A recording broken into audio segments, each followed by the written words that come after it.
Cyril, what a beauty! Hawthorne was... I don't believe it! I see it, but I don't believe it! Claws with a capital C! How did he do it? Leo Barry, you star! Oh my goodness! Is this one to remember?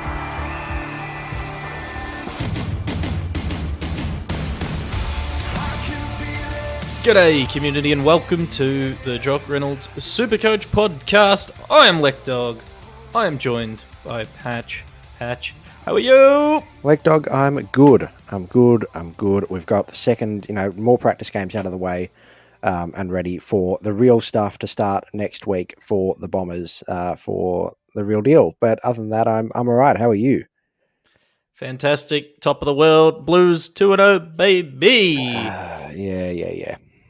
It's going to be a very good weekend again, I think, up against Hawthorn. Looking forward to that game a lot. But let's talk Supercoach because this is probably the most important round of the year for coaches out there. Absolutely. You only get one shot at round 3 to correct all of the hideous mistakes you've made in your ugly, terrible, awful Supercoach team. And this is the best chance we get with 3 trades. It's trade boost time. There should be pretty much no one who's not using 3 trades this week, unless you're coming first in Supercoach. Well, of course, and even then you're probably using 3. For those who don't know, you can use a trade boost. This season, you get 5 opportunities to hit that trade boost button on the home screen or on the home page of the app.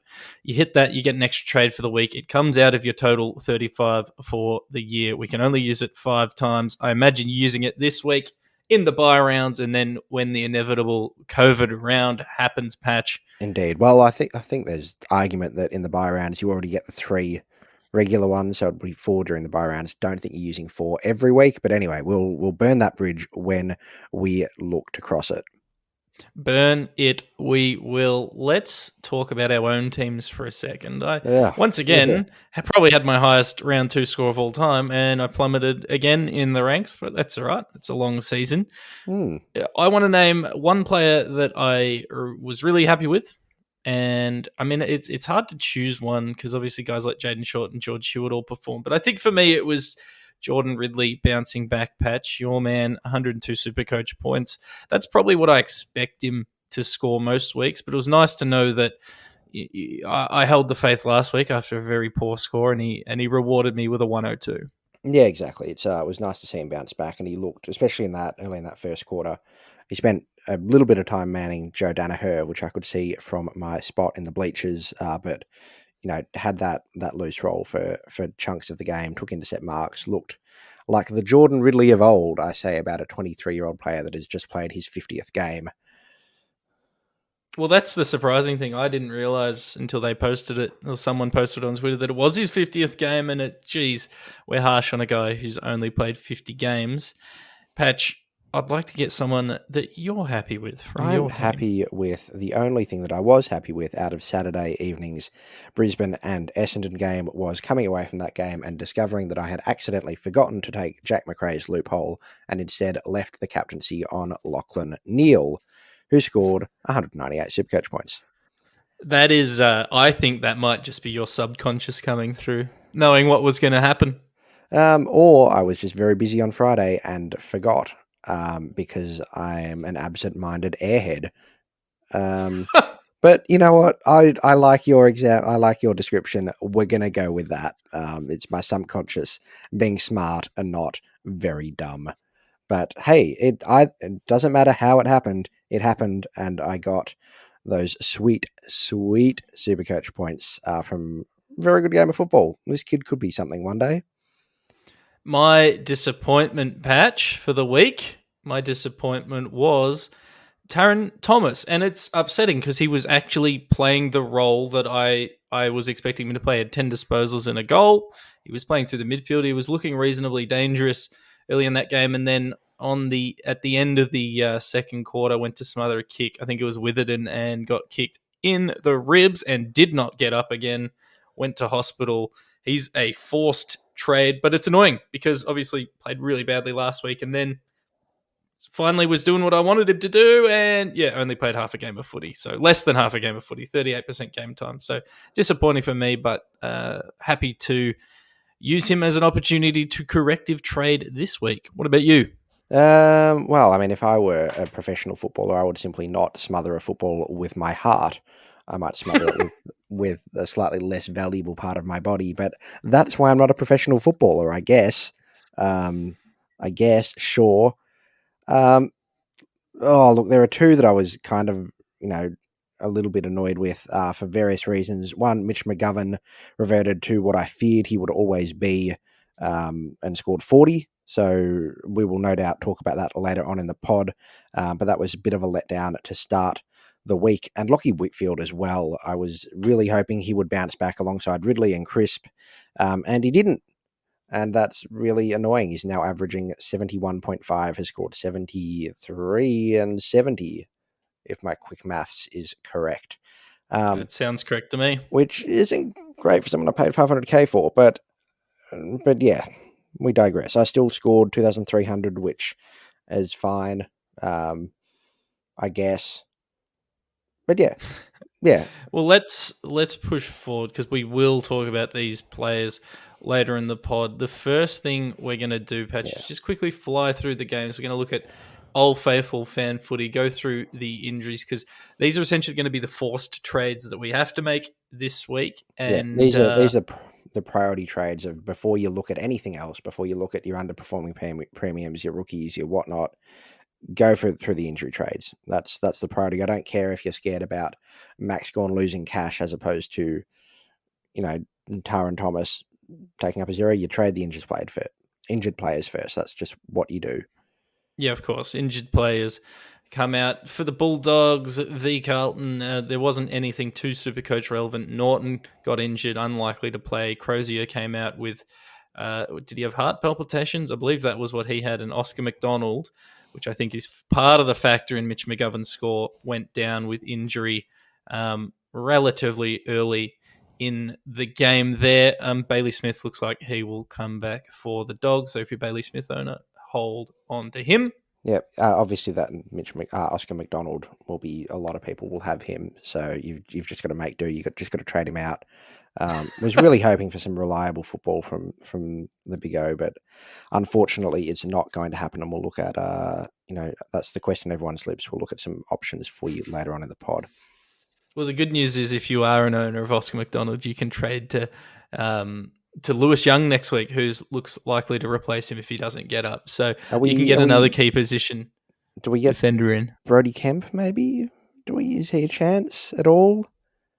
I suspect that they will be looking at someone who can play taller and sort of let Mitch McGovern be released to that more floating role. I don't think Kemp does that. I think Young does that. Plowman maybe does that. It just sort of depends on matchups. Anyway, we're getting too stuck into the first game when we were going to fly through these. Yes, of course we are. I'm sorry.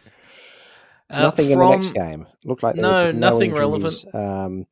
Maybe some form issues, but no injuries, no forced trades there. The Sloan Dog for the Crows what did he do?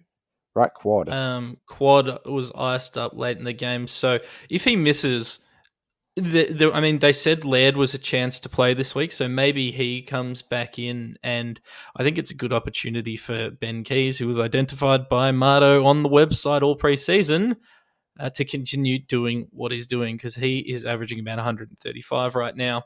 Yeah, Gaz, right. That's a high number. That's a high number. Nathan Kruger for the Pies after getting suspended while knocking himself out in the preseason. Hurt his shoulder. And don't know how severe that is just looking at this, but subbed off. Not many would have started him anyway. Yeah, we should note that we record the pod before all the injury reports drop, which is why we're going off Old Faithful fan footy. Probably the worst news of the round, Patch, was Zach Merritt effectively at the end of the game. Like I didn't actually see when it happened. Yeah, with a couple of minutes. Syndesmosis, 6 to 8 weeks, still managed 117 points if you started him, and geez, he was a sexy looking pod. But he is out, and he is an absolute must trade, Patch. I don't want to talk about it. I can't. You're going to need to do this bit on your own. I can't. I just can't. I think the biggest concern potentially is what happens to Darcy Parish if you own him. Maybe he starts to get tagged, because I don't think they've got us like for like to come in and play Zach Merritt's role. Like, is it Dylan Shield? Is it Ben Hobbs? They're not.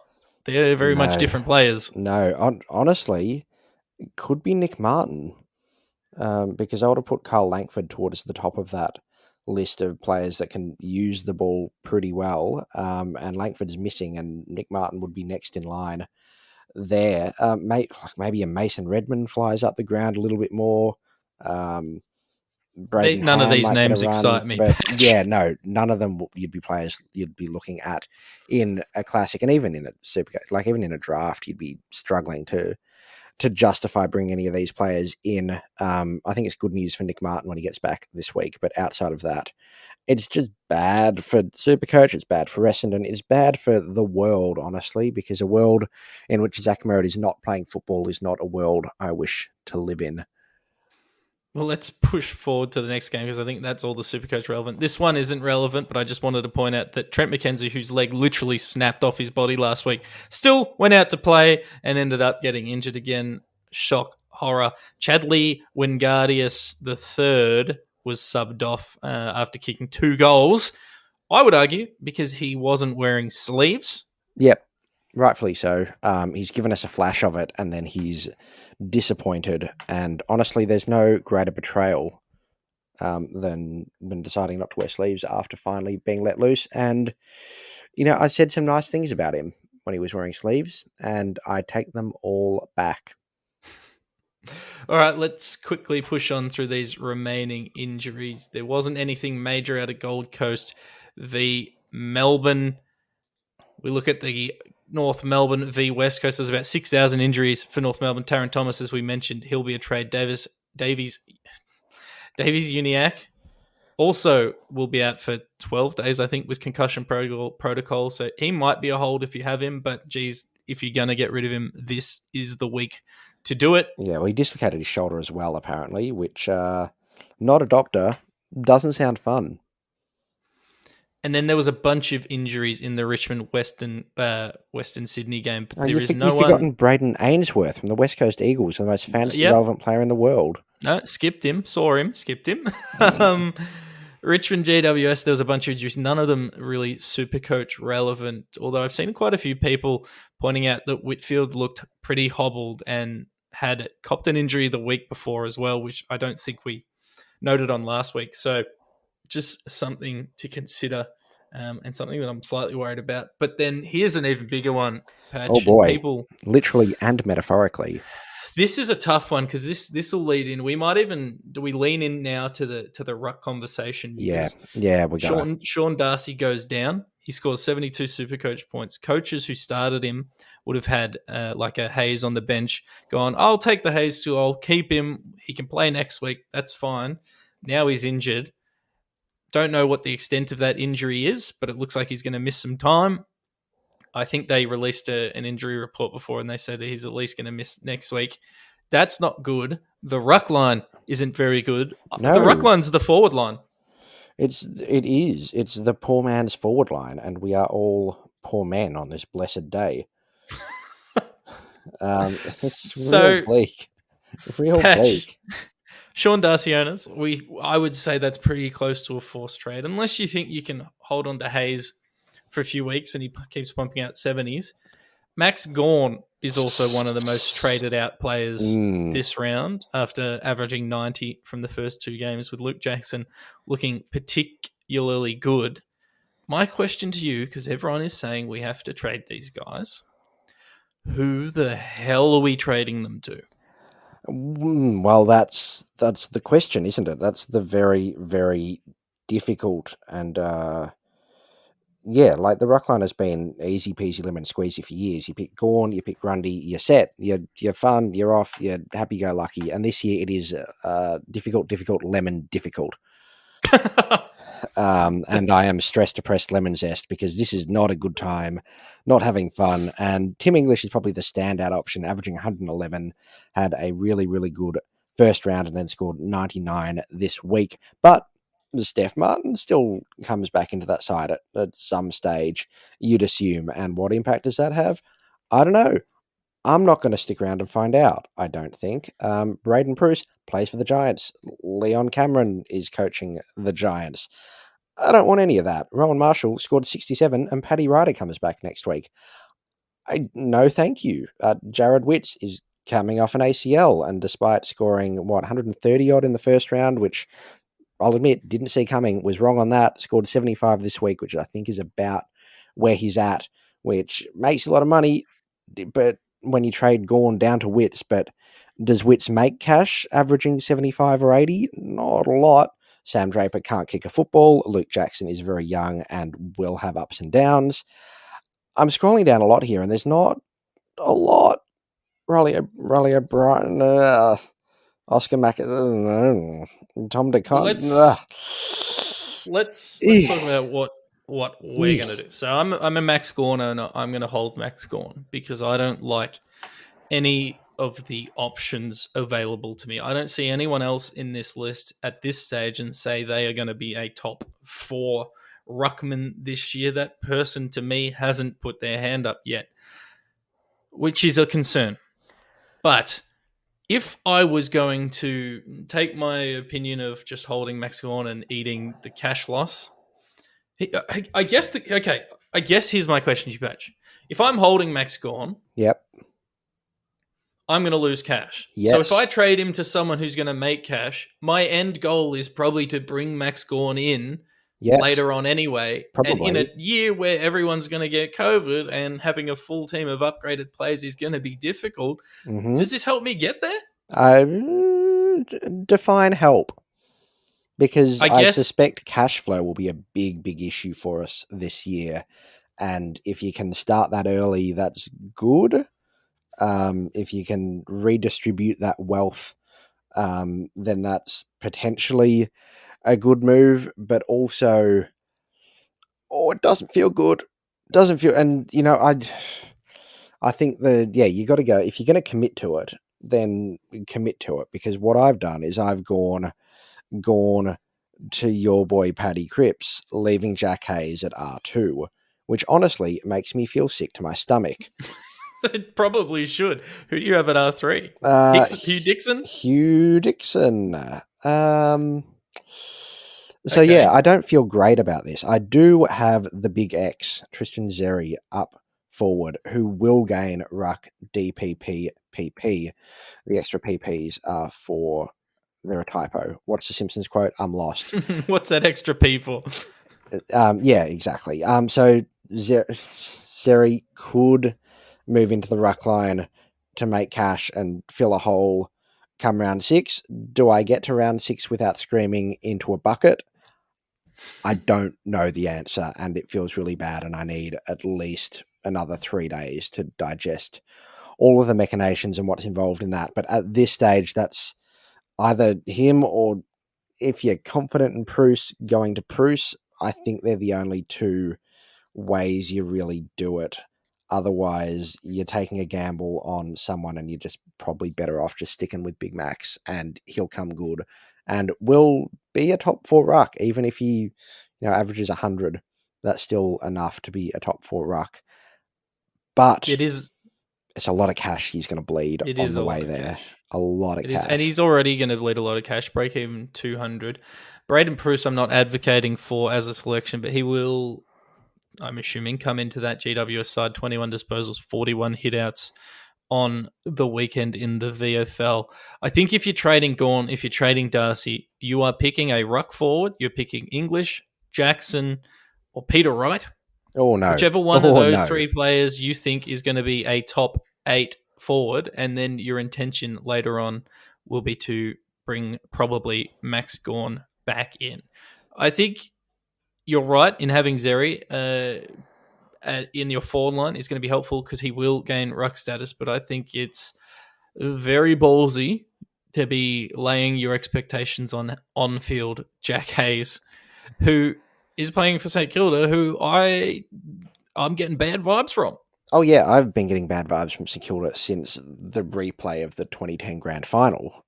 I don't love it at all, and I'm not going to sit here and recommend other people do it because I am just as likely to reverse it at this stage as I am to go through with it. But that's the current thinking.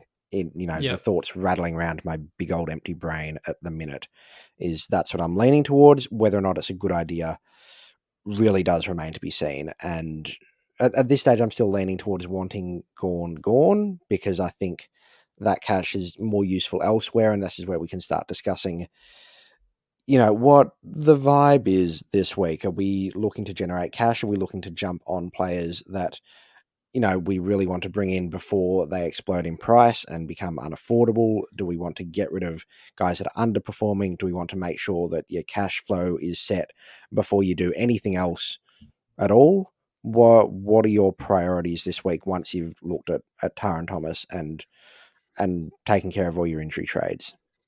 Yeah, so I think the goal here, Patch, this week is you got to maximize your cash generation.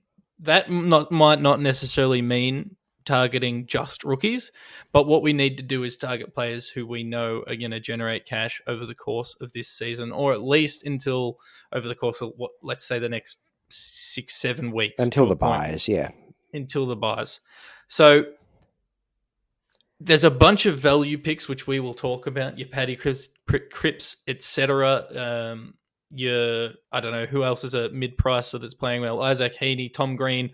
There's a bunch of these guys that we will talk about, but their scores have happened, and you can't get those scores anymore.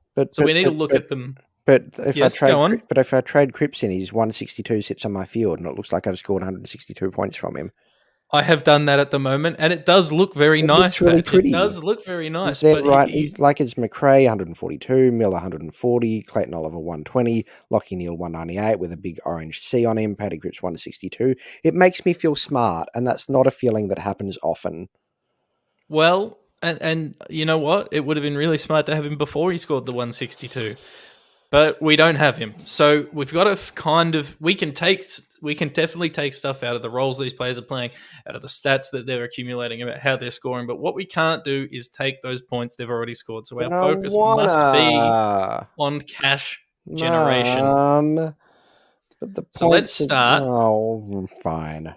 Let's start with the rookies before we look at them, or the rookie players. Let's go 250k under. Or do you want to go 265k under so we can talk about Jake Bowie? Yes, let's talk about Jake Bowie. We'll start in the back line and start with just the players that are going to make cash, because the players that are going to make cash aren't the ones that are all rookie priced. They're all players that are, kind of that 200 to 250k. So if I can just adjust my slider so it includes Jake Bowie. Well, let's while you adjust, we'll go through the names that everyone needs to have in their team. Yep. Paddy McCartan, Yep. Everyone needs to have in their team if they don't already. I mean, how have you even fielded a side? Because there's that many missing defensive rookies. Break even of negative 58, projected to jump 60k this week, projected to jump a further 70 or 80k through to the end of round 5. Scored 80 on the weekend, playing an intercept role, looking solid. You got to have him.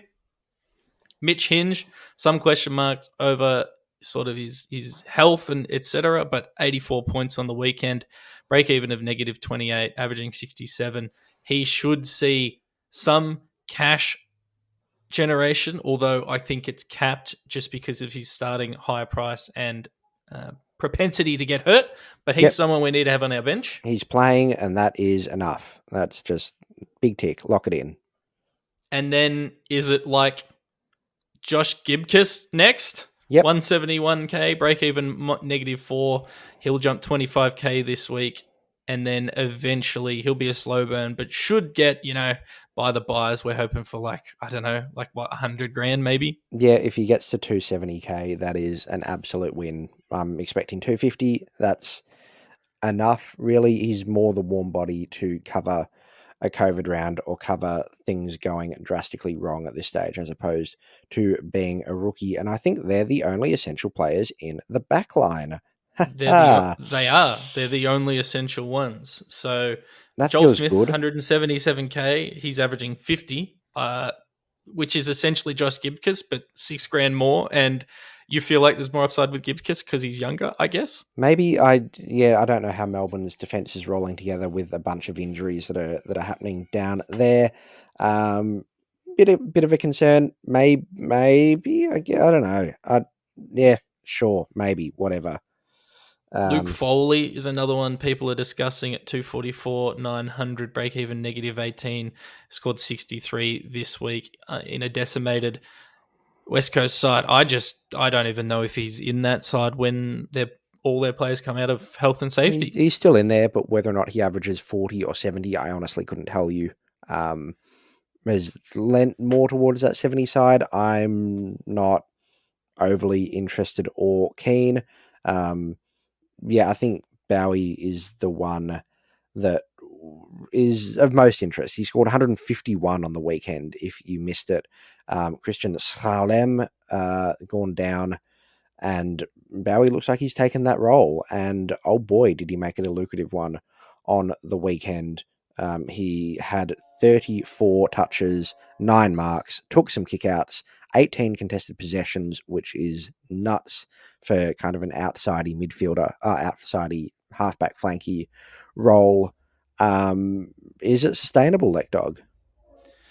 Well, I mean, it's as sustainable as Paddy McCartan, as Mitch McGovern, as any of these guys. The role is there.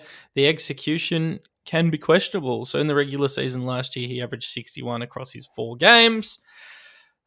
His first game, he couldn't get anywhere near the pill, and he still... Because remember, Christian Slalem went out very, very... almost immediately in that first game. Into that game. And Bowie... maybe the preparation wasn't there or something for that specific game, but he couldn't score for us. He scored 58 Supercoach points. Then he comes back with a 151 against the Gold Coast in some kind of rough conditions.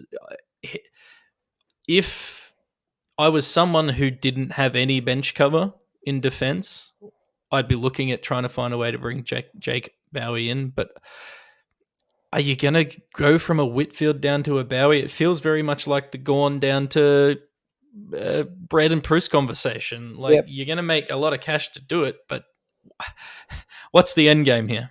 Yeah, unless you're using that cash to turn a Mitch Owens into a Paddy Cripps, it's just I love Bowie long term. I think he'll be a very good player, very consistent footballer. As a Supercoach option, I'm yet to see the proof in the pudding that he will be consistent enough to make the cash at that elevated price. I think there's the worry that he still averages just the 70 and is a very, very slow burn after this 151 rolls out of his price.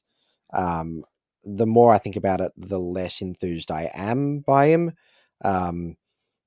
So I think I'll give him a miss at this, even with Heath Chapman, who's been underperforming a little bit. I think at this stage I'm still just going to hold on to Chapman there, and I think they'll average about the same and save myself the trade. Going a Whitfield down to him just feels real uncomfortable and a bit icky. You'll get some cash, sure, but it'll cost you some trades. Are you saying it gives you the ick? It does give me the ick. One thing I would say on defense, if you could get away with it, there is a couple of players who will become on our radar after next week, you'd presume. So like Nazaya Wanganing-Malira had 53. Josh Shin, he only had 24, but you'd assume he'd get better. Nathan O'Driscoll started as a sub and scored 18, so that kind of hurts, but he might get named in the full side. Sam Skinner played 45 points, defensive forward. Declan Mountford, I don't think he plays a lot for West Coast as a top-up player. No, the top-up players are in the system. Ignore them. Don't get sucked into those unless the clubs indicate like later that they're going to sign them in the mid-season draft period or the mid-season signing period, whatever that is. Yeah, that's we'll discuss that down the line, obviously, if it comes up, but very firm no on those top-up players at this stage. Should we flick to the midfield? We're going to have to. And this is where a lot of... Well, are we just doing rookies? Because then we're going to need to talk mid-prices. We're going to need to talk your Hewitts and whatnot. Let's continue with our rookies. We can end on the mid-price / underperforming premium debate. Yeah. Players you need in the midfield, in my view anyway. Jason Horn-Francis, break even -42, has scored 98 on the Negative weekend. 52. -52. Maths, numbers, all of that, all of the above. Get him in. He's very good, and if you haven't started him, you've got time to rectify that mistake. Nick Dacos, good at football, enough said. Dill Stevens had 95 on the weekend, really sliding into that wing role, and I think he's a player you really need to try and get into your team there.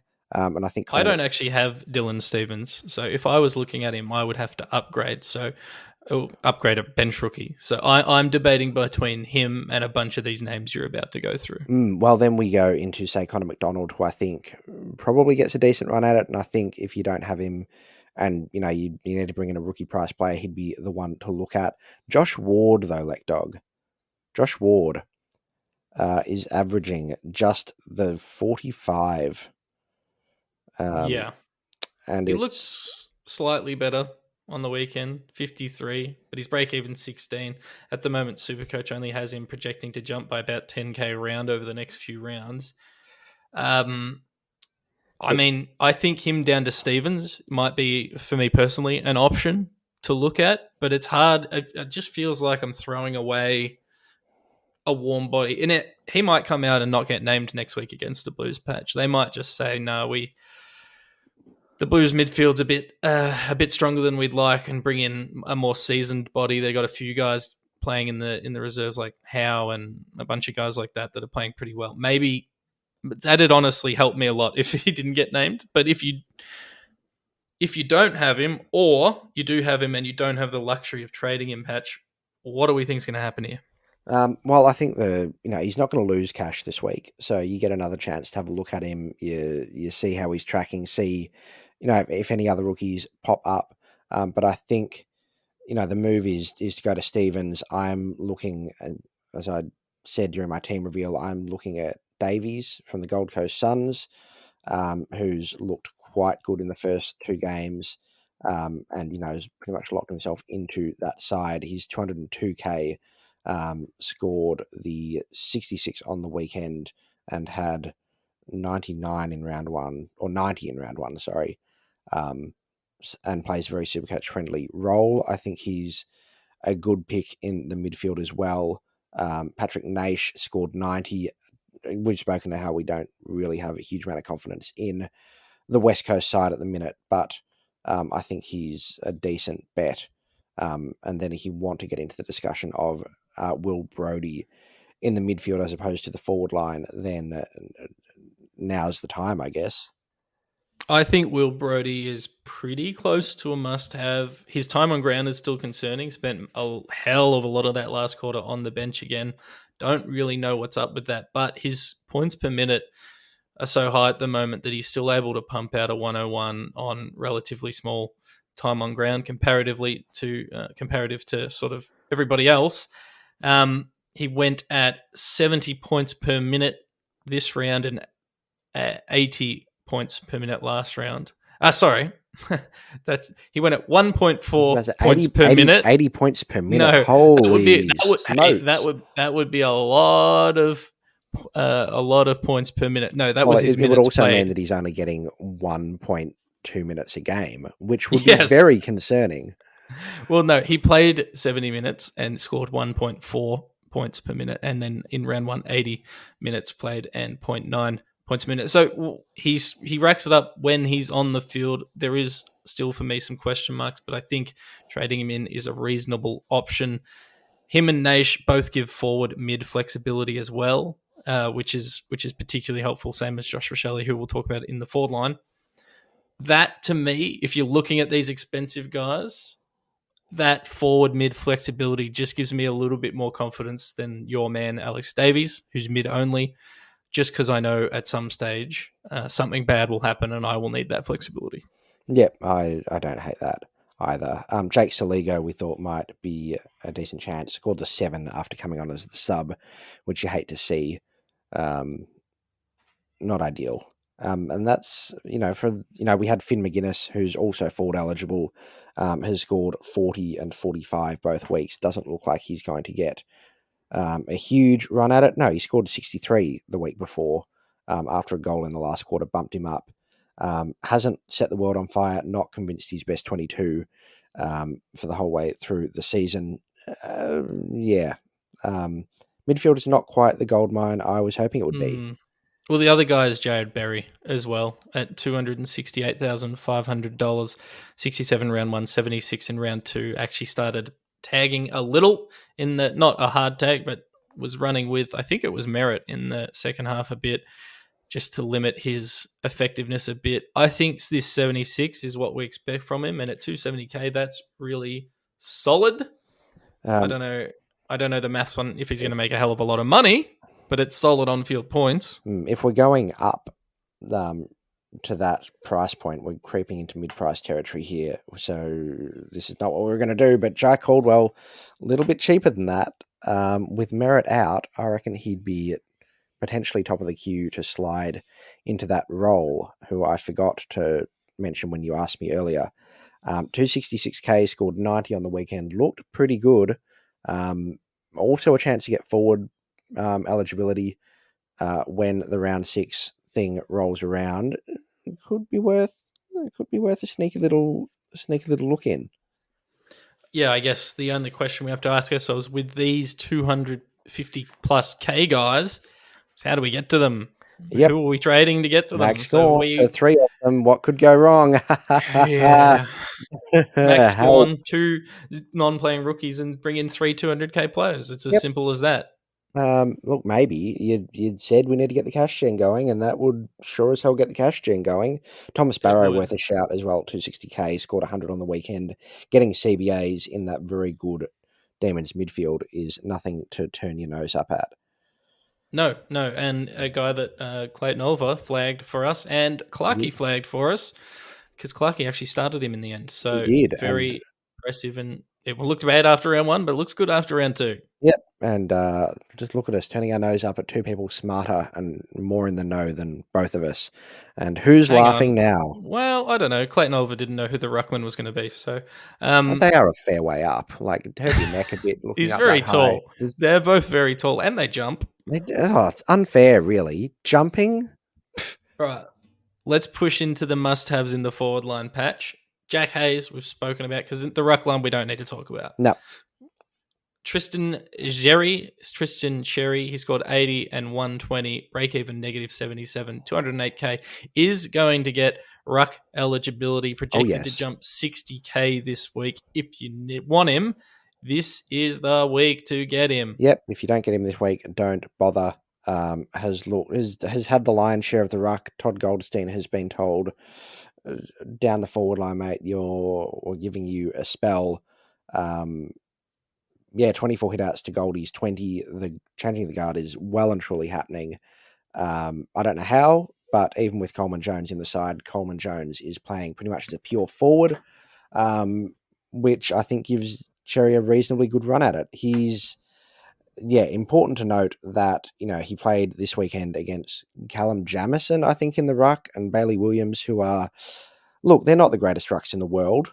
And then round 1 was playing against Hawthorn, who were without big boy McAvoy, who was out with health and safety protocols, and played against, 6-gamer Ned Reeves after Max Lynch was concussed early in the second quarter. So basically had a free run at it in round 1 and then had a free run at it in round 2. Will not average 100 and whatever he's averaging at the moment. No, 99.5. He will average like 70 at best.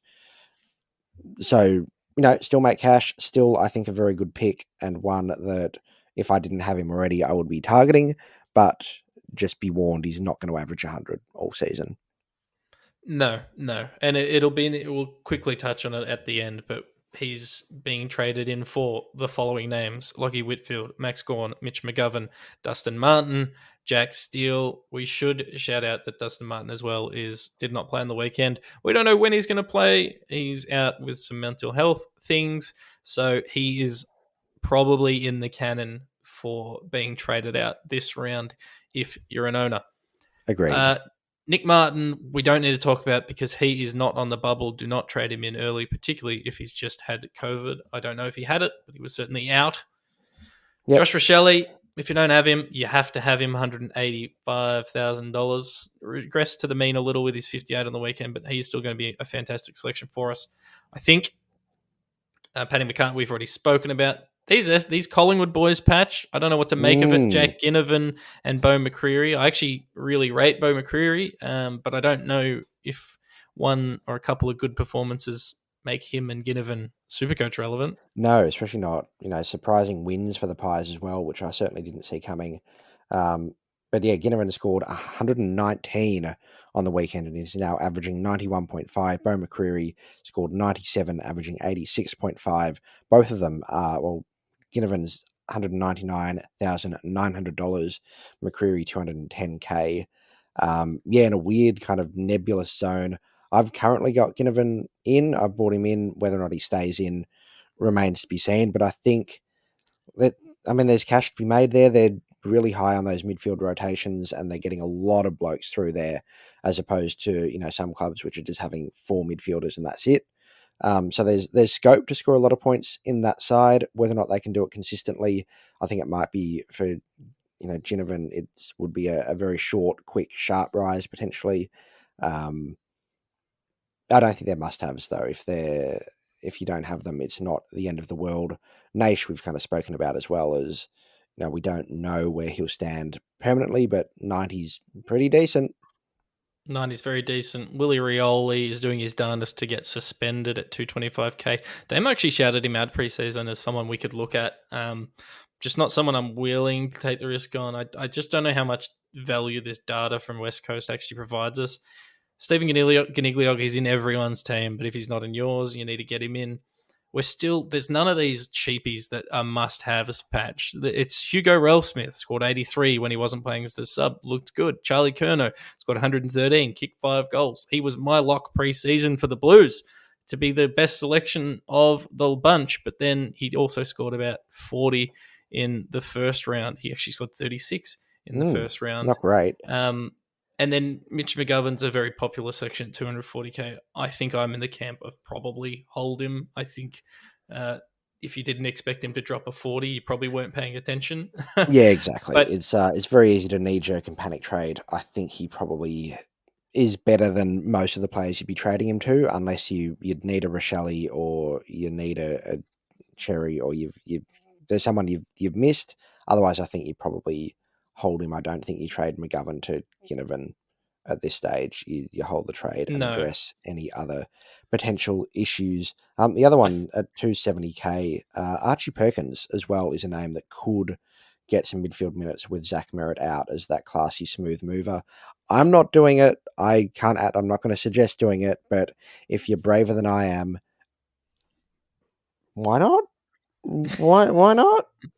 I think I probably prefer Tom Sparrow at that price, slightly cheaper. But to be honest, I'm not touching either of them. I guess the conclusion of this exercise, Patch, is that there are the must-have cheap rookies everyone already has. Yep. Hayes, McDonald, etc. So unless you started with a bank of cash, we are going to have to downgrade some underperforming premiums or some injured players to get in these cash generating tools that are all around 200K. It's a new year. I don't like it. But we're going to have to take a look at it. So let's start with value selections that people are looking to trade into their teams. These are guys like George Hewitt. George Hewitt is dominating. He's absolutely dominating. He's all right. In this new look Carlton midfield. I think when Chera comes back in, Walsh played a lot more outside. I know he had 23 handball receives or something, I think Damo told us. So he plays outside. I think George Hewitt's relatively safe. I think it's Kennedy, Chera, and Walsh that move on the outside more so than a George Hewitt. So at 400K, are you trading an underperforming premium defender like a Whitfield down to George Hewitt? Look, well, I mean, we sat here last week and said, don't trade your underperforming premiums. You pick them for a reason, like back them in. Don't trade them all out. But you asked me that question, and the answer is yes. Yes, I would, Kent. I would absolutely trade Lockie Whitfield to George Hewitt, because Hewitt feels like a must-have with value. That 100k can turn, say you've got Mitch Owens on your bench, turn him into a cash-generating Will Brodie maybe, or an Alex Davies, or whoever it is. Yeah, I'd do that.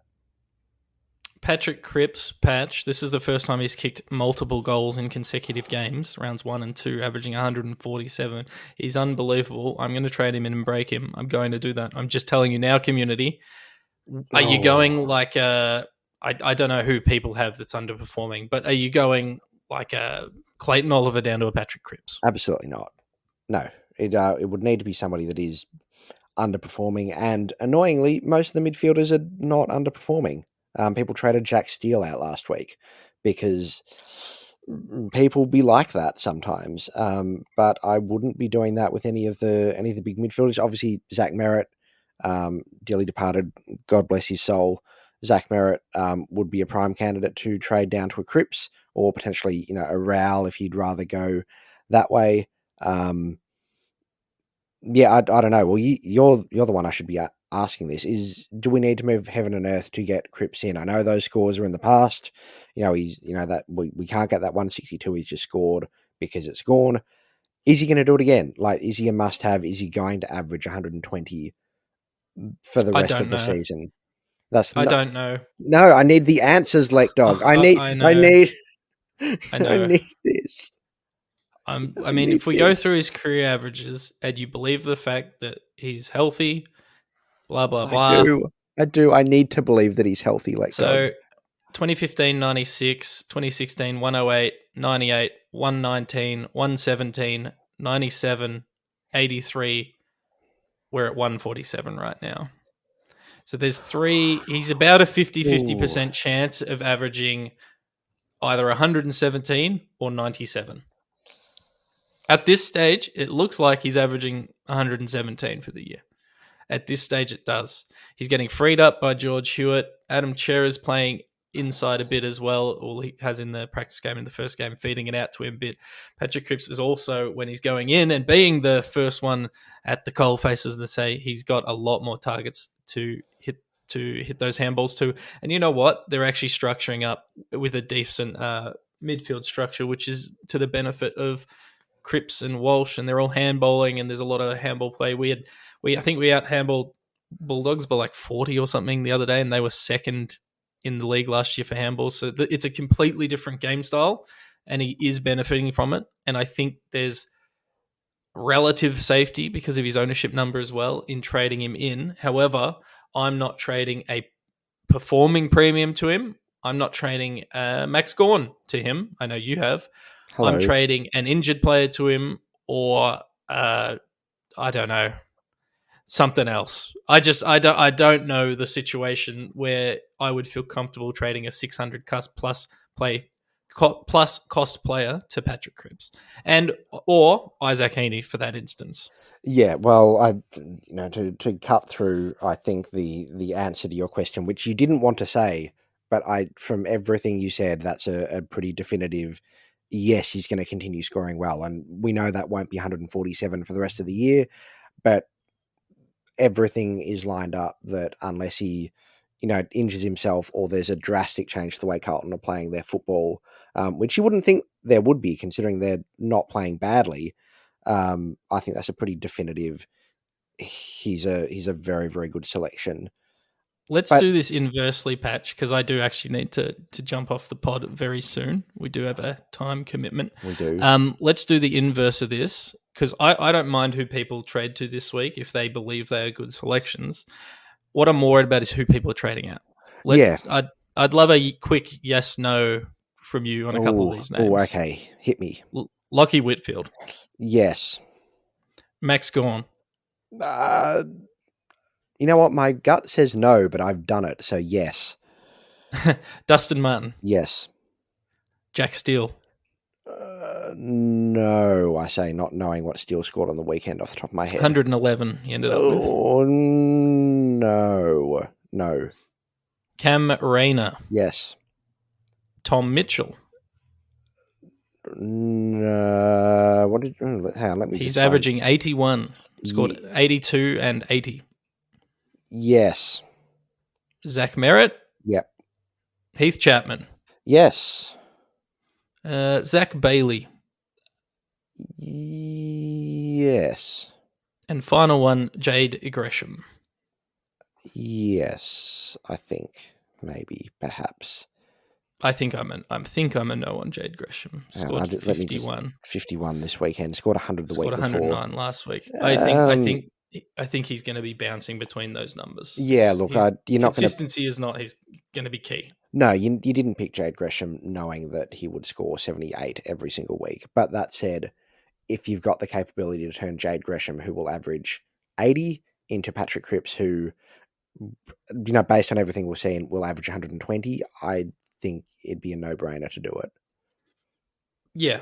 I think my gut feel is if you really think someone's underperforming, you can move them on. Granted, it allows you to upgrade elsewhere. I think the shuffling is going to be in this 200 to 300k range, where people might not have back in a Mitch McGovern, but might wish they had a Tristan Xeri or something like that. And yep.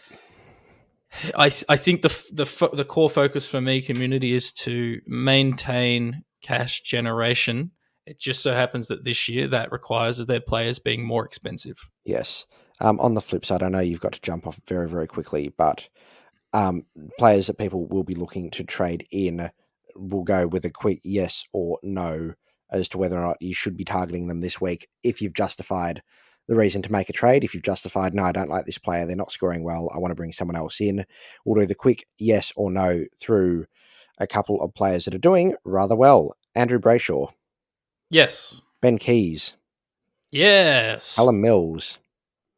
147 on the weekend, averaging 115. What's he's like 600 and... 612. I'm going to say no, but just because I find it hard to believe that people have the cash to do so. Yeah, Luke Jackson. No. Aaron Hall at 572k. Yes. Oh, he's going to do a hammy. Yes. He's going to do a hammy. He's going to do several hamstrings. You know that. But yes, nonetheless, yes. Tom Green. No, Leon Cameron. No. Jaden Short. Yes. Sam Doherty. No. Dan Houston. No. Not 93 and 140 something? No, because next week when he scores 75, you'll feel pretty shit about yourself. Oh, I will. Joke's on you. I'll feel shit about myself anyway. Matt Rowell. Yes. And then finally, Patrick Lapinski. No. Not that there's anything wrong with it, but I just think I'd rather take Matt Rowell, save some cash. Fair. If you have Matt Rowell, I'm sure there's nothing wrong with Lipinski, but yeah, I just think he's going to be a bit more volatile. Fair enough. Community, good luck. Sounds like you're going to need it, because I was hoping to get to the end of this podcast and have my trades sorted out. And guess what? That's not baby. Oh no, that's not what I have. That's right. Not what any of us have. Hopefully it's given you some tools to work through and figure out what trades you do want to make further down the line. But Lekdog, good luck.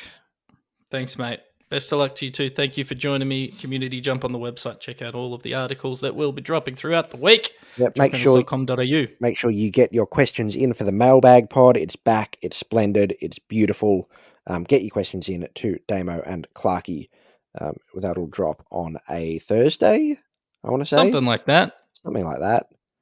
All right, community. Look after yourselves. Bye.